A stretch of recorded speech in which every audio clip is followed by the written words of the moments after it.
लोग अक्सर पूछते हैं कि अगर अल्लाह है तो वो दिखाई क्यों नहीं देता? तो सुनो, यह सवाल किसी आम इंसान ने नहीं बल्कि एक नबी ने किया था। हजरत मूसा अलैहिस्सलाम ने अपने रब से अर्ज किया, ऐ मेरे रब, मुझे अपना दीदार करा ताकि मैं तुझे देख सकूं।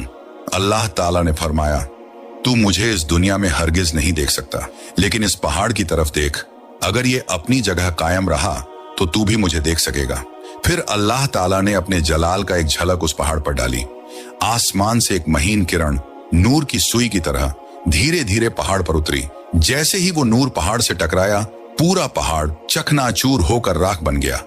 जमीन कांप उठी, हवाएं थम गईं और हजरत मूसा अलैहिस्सलाम बेहोश होकर गिर पड़े। जब उन्हें होश आया तो उन्होंने जमीन पर सजदा किया और कहा, तू पाक है, मैं तुझसे तौबा करता हूं और सबसे पहला ईमान लाने वाला हूं।